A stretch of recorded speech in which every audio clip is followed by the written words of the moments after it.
Are you Kenny's Fit? Kenny's Fit? I haven't heard that name in months. Listen, I saw your video, but I know how you can get your gains back. How? It's at this top secret evil government laboratory like a mile away. It's a compound called vitamin Z. They're using this compound to create super soldiers. All you need is a single capsule and all your gains will come back, even better than before. Listen, Kenny, this could be your chance of redemption.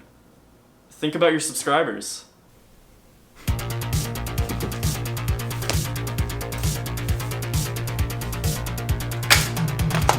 By the way, do you have like water or something? It was a really long walk to get here.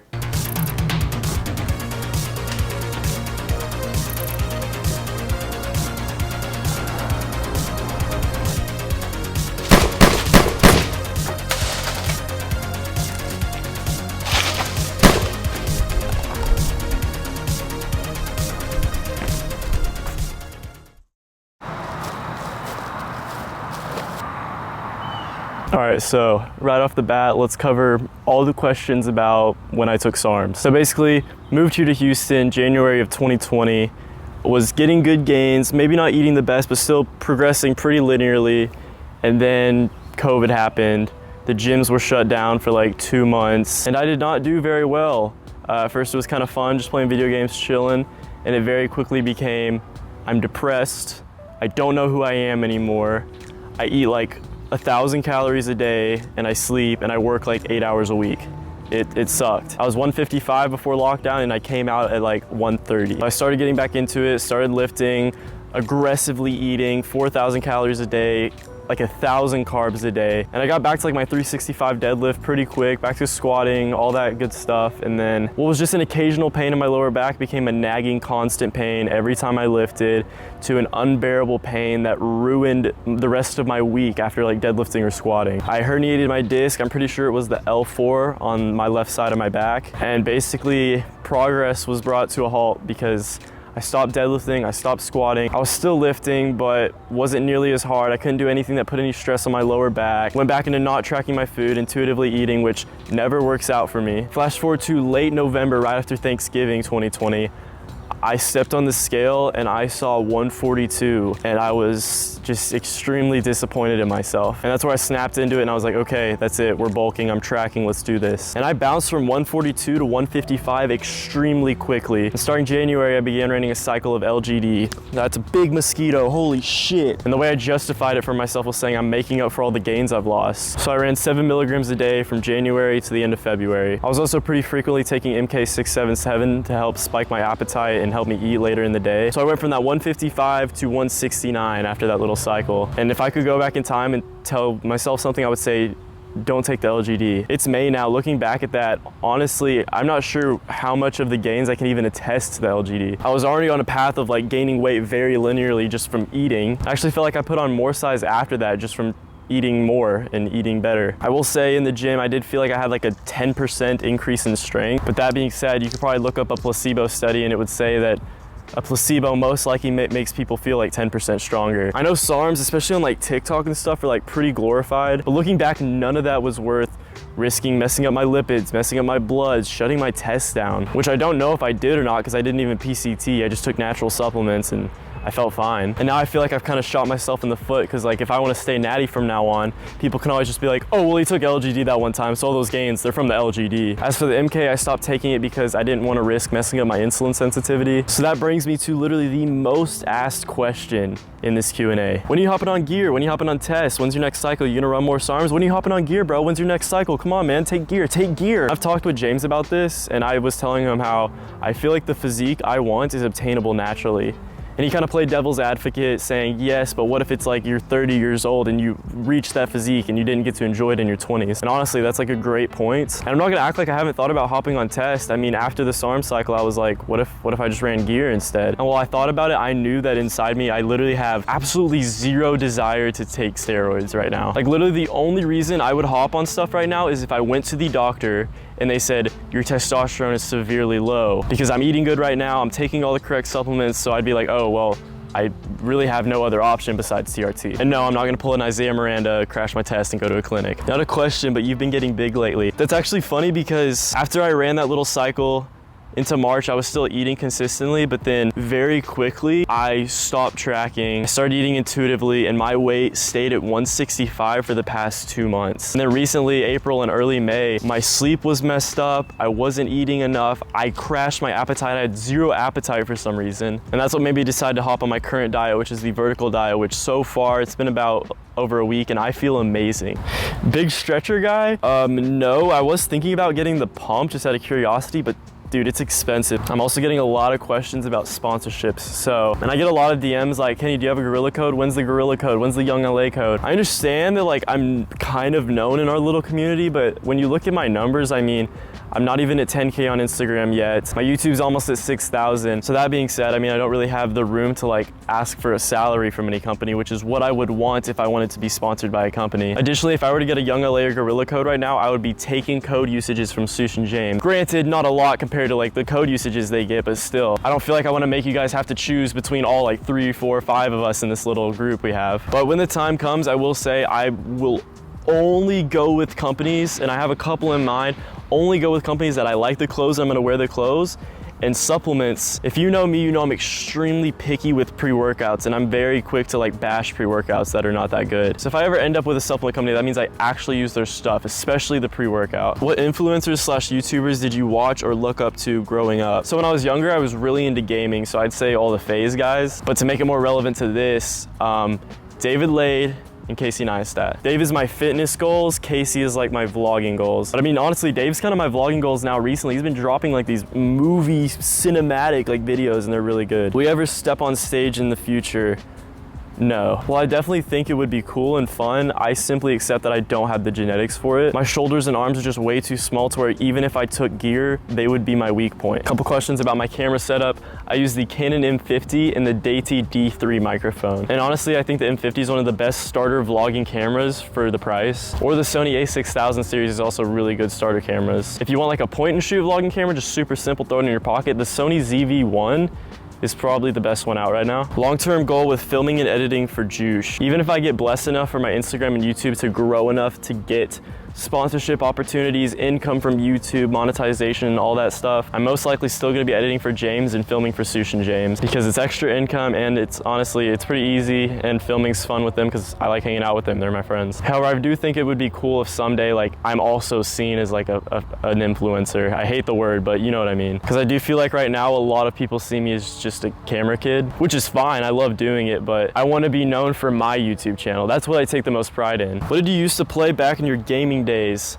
Started with Minecraft, all the Call of Duties, really into sniping and trick shotting. I got a PC, got really into CSGO and Rust. And currently, literally all I play is COD Mobile on my phone, but I do have a 3060 Ti sitting in my apartment, and I am open to maybe like building a streaming PC when I can afford it and try streaming if I have the audience that would like to see that. How does it feel being famous? I wouldn't know. Your favorite camera for videography? I have my heart set right now on the Sony FX3. It's basically the A7S III, but in a more compact body without the viewfinder, more suitable for like being rigged up for cinematic stuff. But it is very expensive and I'm nowhere near being able to afford it right now.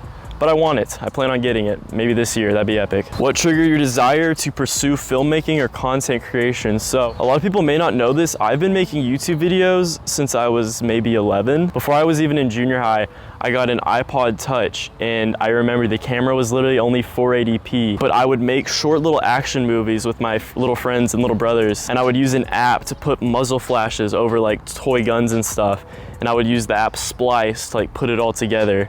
I actually have a channel with all those old videos. They're all on private, but maybe one day I'll publish them all for you guys. So since I was a kid, I wanted to be a YouTuber. Well, I watched a lot of TV when I was younger. As soon as I got access to the internet, I was on YouTube all day, every day. So the fact that now it's actually looking like a possibility is mind-blowing. Like, I'm so grateful. Because I know a lot of people are like, oh, I'm a fitness influencer, I should start making fitness videos on YouTube, or oh, I'm this, I should start making YouTube videos. I've always wanted to be a YouTuber. I always wanted content creation, video creation to be my career. What would you say to your 16-year-old self today? Eat more, track your calories, please, bro. Looking back, if I would have known to just eat correctly, I would be so much stronger and so much bigger currently. What's your split? Push, pull, shoulders, arms, legs. I had to give shoulders and arms their own day to get more volume in the week because I need them to grow. They are the worst part about my physique and they drive me crazy. But they are growing a little bit. They're growing more now than they did on the LGD. Biggest insecurity, growing up, it was just how skinny I was. And then I started getting a little bit of gains and I kind of was like, oh, if people make fun of me, I mean, at least I'm trying to grow. But then literally as that was happening, I broke out in acne. So it was acne for a while, but now I'm honestly not sure. Definitely this past like year, I've gotten a lot more sure of myself and like, I know who I am, but I mean, deep down, I'm always gonna be the insecure skinny kid, like always. You've tried a lot of pre-workout. What is your top 5 or 3? That's a hard one. I've tried a lot of pre-workouts. My current favorite is Pre-Phase KO, just because I really enjoy the energy it gives me. My favorite euphoric pre-workout that made me super euphoric, even though I did kind of crash afterwards, is YOLO by Hyped Sups. If I didn't take pump stuff separately, and I wanted an all-in-one perfect pre-workout, I would probably take Gorilla Mode. What are some other good pre's I've taken? Oh, Alpha Lion Supreme? I think that's what it's called. I like that pre. Honest thoughts on Gorilla Mode. I mean, I love high stim pre-workout, so I like taking a high stim and Gorilla Nitric. But I do think toe-to-toe with any like normal all-around pre-workout, Gorilla takes the cake. How long have you been lifting for? I started lifting around middle of high school, so sophomore, got pretty into it junior year. I actually put on some solid size my junior year. I remember I was running David Lade's DUP, very disciplined. Still didn't know how to eat, but I was still eating enough. And then after junior year over the summer, I got really into basketball, really into practicing and shooting at the YMCA. And I was stupid and I decided to play basketball my senior year. I wasn't able to lift that many times in the week. We were running all the time. I most likely was not eating enough. And if you go on my Instagram, I'll put the picture right here. I looked like an absolute skeleton. How did I meet Soosh and James? I met James when I came down in October of 2019 for the Gymshark meetup. And I made a vlog and I had a very like heart-to-heart with the audience talk at the end about like how I want to pursue my dreams, drop out of college, all that jazz. And James told me that Lex Little came across it and sent it to James and like, oh, listen to this kid talk at the end. This is like the stuff we talk about. And from that, James subscribed to my YouTube, followed me on Instagram, and we DM'd here and there. So once he moved down, I felt like I kind of knew him. Soosh, I had no idea who he was until I met him and I filmed Remington James's collab with him. But I mean, now like I love them. They're my friends. They're great. Big 3 PRs. I hate saying this, but squat, you saw in the video, 275. But since my back was messed up, I went so long without squatting, I had no idea what my PR was, and that squat PR was hit my first time squatting after all that. So I'm trying to get to 315 pretty soon because I want to hit 315, and for a video also shave my legs. Deadlift 375, gunning for that 4 plates pretty soon. Bench 230, I want 315 bench. I know it's gonna take a while, but I want it really bad. If COVID never happened, where do you see yourself? Probably the same place I am right now, except more gains, and my political views and just views of how the world is now would probably be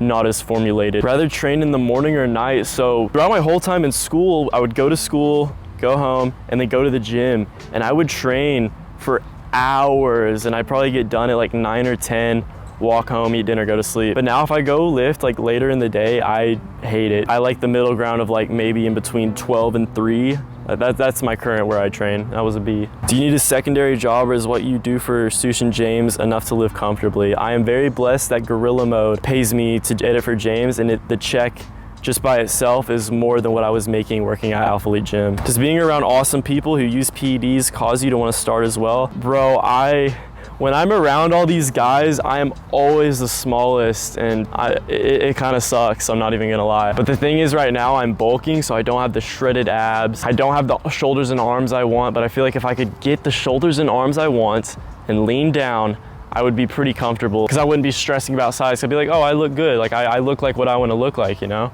But I do not look like what I want to look like right now. That's the problem. So many steroid questions. I will say, guys, when I'm older, like in my 30s, maybe 40s, and it just makes sense because naturally my test is gonna go down no matter what, I'm probably gonna hop on TRT, and then maybe then, since I'm on that, I might be open to taking other stuff as well. I mean, why not? Why not be jacked as fuck at like 50? All the drugs you did, assuming you mean like normally like what people consider drugs. I've smoked, that's it. I don't do it anymore. I don't like it anymore. Did it in high school. Birthday and age, March 23rd, and I am 20 years old. What editing software do I use? Final Cut Pro. I used to use Premiere though on the PC, but then I bought a MacBook because I missed Final Cut. If I'm 18, will being in a deficit or maintenance stop me from reaching my max muscle later on? No, but if you're in a deficit, it's just gonna delay when you hit that. Like, it's gonna take longer. Physique goals, powerlifting goals. My dream physique is something along the lines of David Lane or Yarnson Fitness. Powerlifting goals, guys, I know I'm weak right now, but I want to be strong. I care about my PRs almost as much as I care about my physique. I want to pull 6 plates, I want to squat 4 plates, 450, and I want to bench over 315. How are you so big, King? I'm not. How long is it? It's not. Goals by the end of this year, 10K on both my platforms. I need a new MacBook,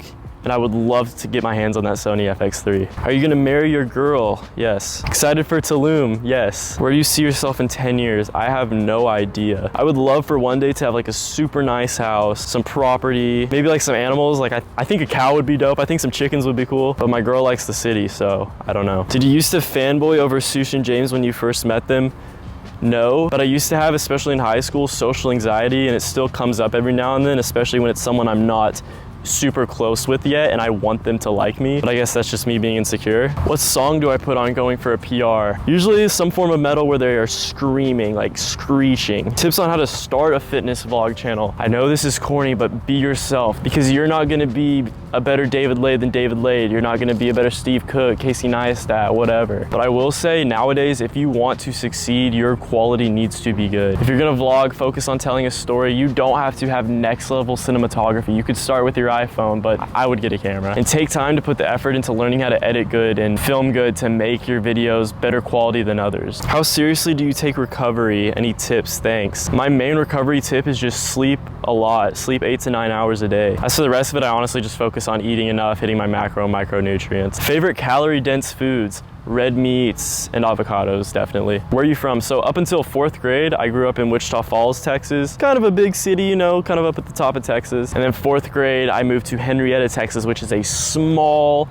country town, like 3,000 people small, and I'm very glad I'm not there anymore. I say, guys, and I really just want to say thank you. The fact that I have a community and enough supporters and followers that I could do a Q&A and get enough questions and get enough people interested to like ask questions and watch this video, mind-blowing. I'm so blessed. I'm so grateful for you guys. I hope you guys have been satisfied with the content on this channel so far. I intend on it just to keep getting better. If I should do more Q&As, let me know, or if I should just do this very rarely, let me know. But yeah, that's it. That is it. Now I gotta carry this chair and backpack all the way back to my apartment. Sick, let's go.